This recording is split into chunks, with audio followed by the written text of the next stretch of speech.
Yeah, I mean, if you frame the problem we're trying to solve with prototypes, ideally, from a product developer's point of view, it's this notion that the CEOs and the marketing managers and the C-level people within companies, big or small, oftentimes have assumptions about what the product needs to be and how users are going to interact with it and who's going to buy it and what they're going to pay for it.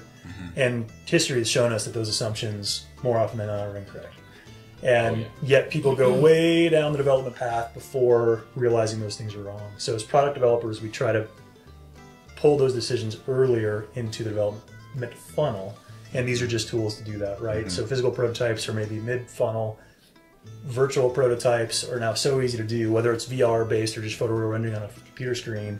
They're so easy and so low cost to do now that a lot of times that makes sense as a place to start down the path of validation or testing assumptions. But the challenge is you got to get the person to realize that they have assumptions and that they are not yet proven.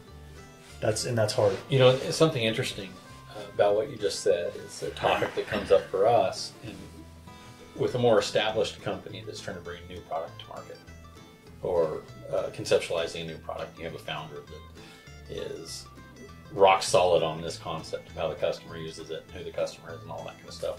Well, when they get moving down that path, it's not just the development of the product that is moving down that path. It's your sales team, it's your marketing team, it's operations. Everybody that is associated to that product is moving with your assumption. That's expensive when you're wrong, right? Yeah. And they're mostly wrong from my experience if you're not going out there and working with your customers to figure it out directly. And in those big teams, I mean, I know you've seen this in your company. When you have big teams, what you end up with is different subsets of assumptions. And depending on the culture within the company, a lot of times the leader ends up having his or her assumptions sort of drive the thing. And that can be problematic. The flip side of that, if you have everybody with assumptions and opinions equally weighted, you also have a very hard time making progress, even figuring out what to go test because there's so many assumptions about what it needs to be. And so you need a product champion internally, basically, that is the purveyor of assumptions. In a perfect world, this doesn't actually exist in the company we've worked with, but in a perfect world, there will be somebody within that organization that is taking the assumptions of the organization and the various individuals, gut checking them and prioritizing them and figuring out, okay, these three seem correct, we're going to go test those first. If these prove to be incorrect, here are the next ones we're going to go test, and so on and so forth. And that's one way to approach it. You're bringing up all kinds of horrible memories. That sounds like a really cool way to do things. It is, and it's ideal. To your point, it is these assumptions. This is one of the things I wrote down for your question. Going back to my very first real-world job, I had a cool invention. It actually was. It was my first bet.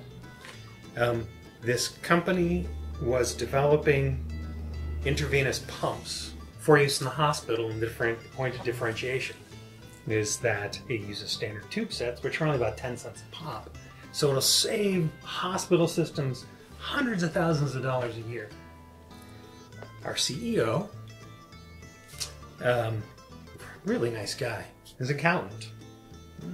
So he's thinking money, his frame of reference, his area of working in, his basis of assumptions. What we didn't have is someone with dirt under their nails who knew the market and knew the people and worked in it that can gut check those assumptions. And the other assumption that you missed, as everyone is moving down the road, so are the customers, the markets, which necessarily impacts the product and the business model. And that's what sank that first company. So speed matters. Speed and paying attention. So that was when we were talking outside, pay attention was how I summarized what we were talking about as the group. If you have an idea, when you have an idea, and you think it's awesome, go out and talk to people. And if they hem and haw or say something else, pay attention.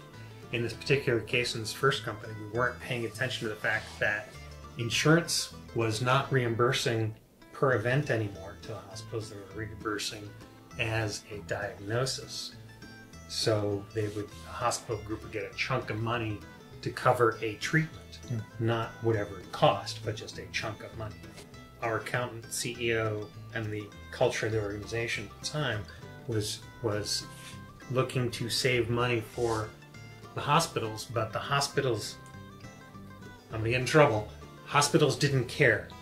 They weren't rewarded to minimize operating costs. And that's what it was.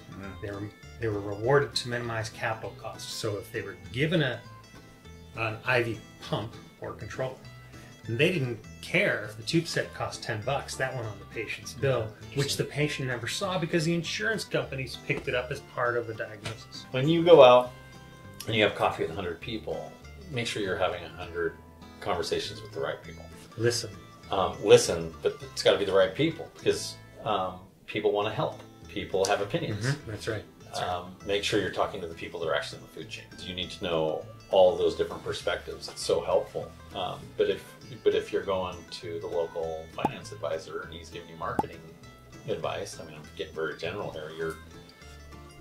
You're probably going to get the wrong advice. Yeah. So it's really important to know exactly who your perceived target is and how they make decisions, how that food chain works, because each person has different motivations.